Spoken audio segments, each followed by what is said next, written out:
Welcome to another Guide You Outdoors video, where we guide you to an outdoor lifestyle. In this video, I'm heading off for an overnight solo winter camping trip. Join me as I pull a sled of gear to a secluded spot in the Vermont wilderness. When we get to camp, I'll show you how to make an inexpensive hot tent teepee shelter, and I will reveal how wilderness excursions help bring me back to sanity. I hope this video will inspire you to get outdoors and feel what it is like to be alone in the wilderness.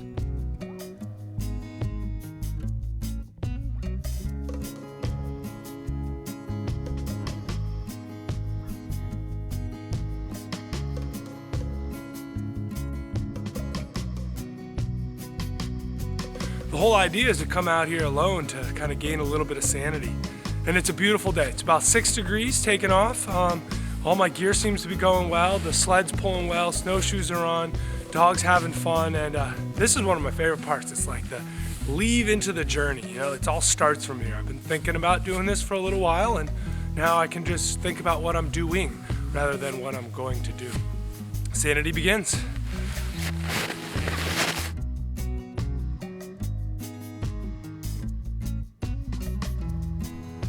Paths are not to be followed for their endings, but for the joy and wonder of going. Elefant.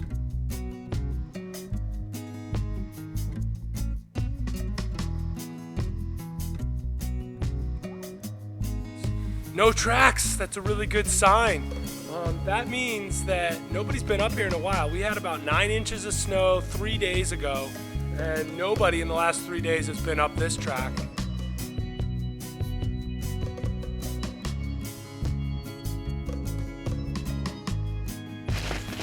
So whenever I get one of these cool shots of me walking off into the woods, gotta remember I'm alone.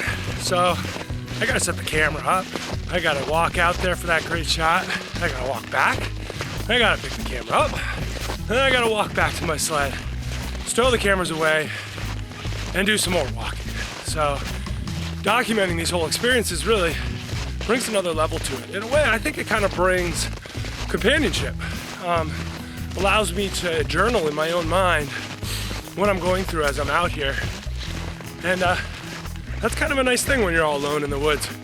You know, I guess the camera's my companion. It's a weird paradox of going into the wilderness without technology, but yeah, bringing this technology so I can show all of you what it's really like to come out here and find sanity in the woods. You know, today's important. Food, water, shelter are your important keys when you are out camping, and I brought food. I have a good bit of water still, and the shelter's going to be the big job of the day. That's going to take me a while. The next step is going to be clearing out a spot for the teepee. So I want to shovel out the snow around me. I don't want to have snow underneath me. I think that's going to just get wet as it gets warm in there. So I'm going to try and get down to the ground as much as I can and just estimate about how big I think my teepee is going to be. Go a little bigger than I think.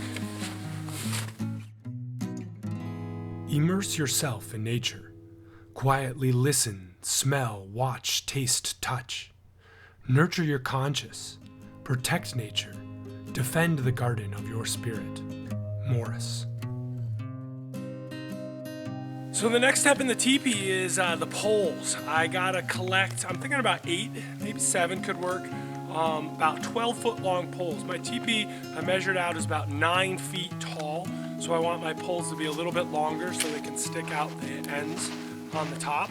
And to do this, I'm really trying to do this experience as low impact, leave no trace as I possibly can. So when I leave here, it's gonna be very hard to find evidence that I've ever been here. That's my ultimate goal.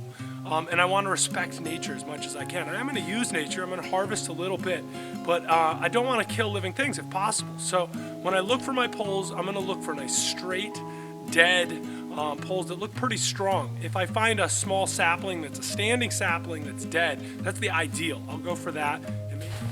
Well, I didn't have to go far to find some good poles. Here's a nice tree. This is a maple that's dead. You can see it's Here she goes. Boom.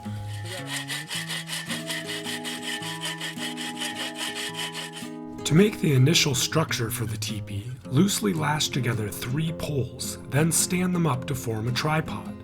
Now you can lean the rest of your poles on that structure. To secure all the poles in place, just wrap a long rope around the top.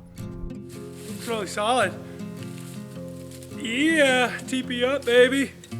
And now it is tarp time. I just picked up an inexpensive painter's clear plastic tarp. I went cheap, and hopefully that was a good choice. And I cut it into a half circle. I did that by using a pen on a string to go all the way around and make a half circle and then cut that out. Now when you bring that together, it should create a perfect cone.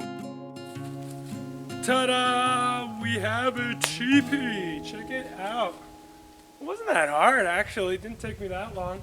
I got a door I fashioned from an extra piece of tarp here. It just nicely kind of covers up here. Probably come up with a system to close that off when I'm inside. Put some snow around the edges, kind of fill the gap. I'll probably do a little more of that before it's all said and done. But great. Now it's time to see if this wood stove is actually going to work. I've never used it before. A couple nice features about it. It has folds up like this with nice handles here, and then those go out to make a nice little grate on the top. And all of the equipment that it comes with easily fits inside. So I put all of the materials in here. But I brought some of this pipe wrap insulation, and I thought this could work pretty good as a handy solution to that. Along with that, it comes with a series of pipes that all fit together. So there's one. I also got some of this kind of metal flashing tape. Thought I could use this for the insulation, and then also maybe around the plastic where it's going to get near it, and hopefully keep that from melting. And then this is just a thing for moving the wood around the ashes, a good poker. So I'm pretty proud of this one. This one's kind of cool. I got my very own stove jack. Well, he's still barking, never stops. So that's insulation, some metallic tape that I punched a hole through the tarp there, and then put the insulation around, then kind of taped it up, so it should be pretty waterproof as well. And then on the inside, I also put some more insulation around it, pretty big swath right where it's going to go through the plastic, and then a little more below it. Didn't want it to melt the plastic around it. Shall we fire up the stove? New England is the beauty of fires. There's this great stuff. Woo. Birch bark, man. It's like the wonder of fires out here. It makes it so easy, really. This stuff's super flammable, so I'm gonna create like a little bit of a nest in there, and I'm gonna put some little twigs around it, and then I'm gonna feed the fire with just a small piece of birch bark. I like to kind of take a piece like this and feed it in when that's on fire. So let's just get some birch bark stripped up like this and crumble it up. See if we can get it, this little pile in there. Now I'm going to start with my smallest twigs that I collected and put those in first. Little stuff first. That's probably good enough for now. There are a million different fire starting devices out there. I brought a bunch with me, but there's one that's kind of standby trusty, and that's a lighter. People bring flint and steel all the time. Great, flint and steel works good. It's kind of fun to do, but this is way easier. You can drop it in the water, dry it out, and it still works. You can get it cold, just warm it up, it still works. And they're amazing little fire starters. Let's give it a try.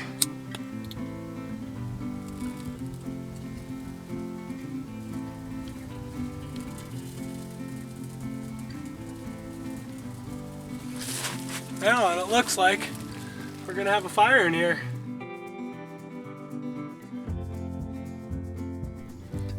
If you hike alone, you see the world. If you hike with an acquaintance, you see him. If you hike with a friend, you see yourself. You must decide what is necessary. D.B. Hopes.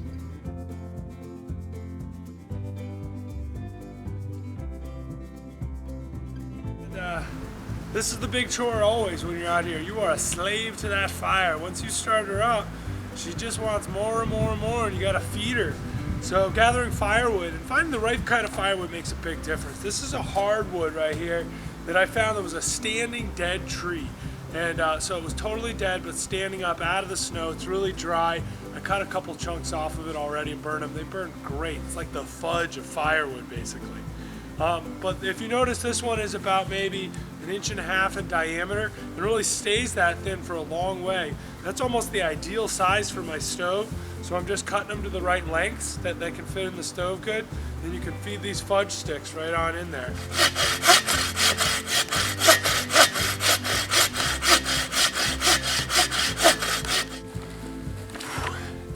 So the day has slipped by me.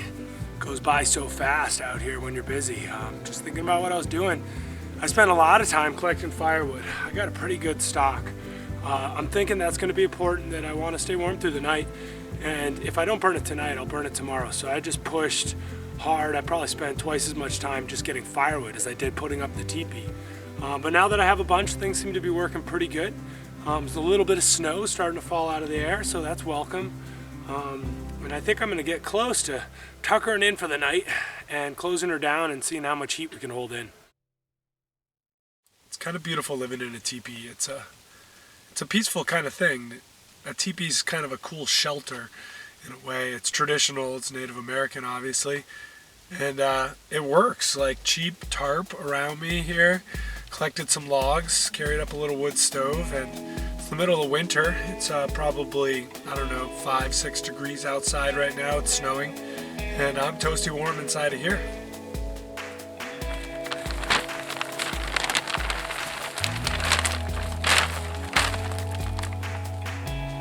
Oh.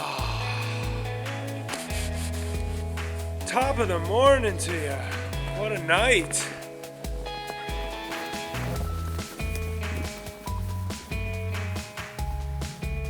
Why do we go to nature, huh? So what is it about nature that heals me? Some people think I'm crazy for doing this. I'm going out in the woods all by myself with a plastic sheet and a little wood stove in the middle of winter. It's mid-February. And why would I do something crazy like this? Well, I do it for sanity. Some people might call it insane, but coming out here allows me to just think clearly. There's no distractions. The world of today has so many distractions. And out here, my only distraction is, do I have enough firewood? Am I hungry? Am I cold? And I can just focus on my immediate needs, and be it selfish, but it is alone. The only needs I worry about are my own. It's kind of a cleansing thing to do that. I feel really safe out here. I also feel at home. Many people might be scared in the woods like this by themselves, but the thought of fear goes away when I know there's nobody else. The only fears I have are of people. I don't have fears of nature, and out here there are no people, so my fears are gone. All good things always come to an end. After some exploring and reflection, I decided it was time to head home. So I packed up all my gear and guided my sled back to the car.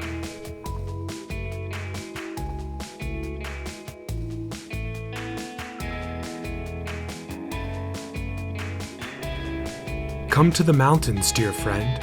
Leave society and take no one with you but your true self. Get close to nature.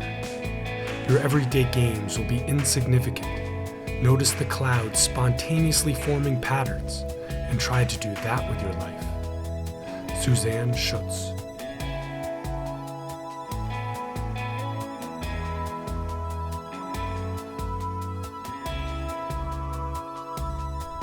Thanks for watching. If you want to watch more videos, remember to subscribe to our YouTube page and like us on Facebook.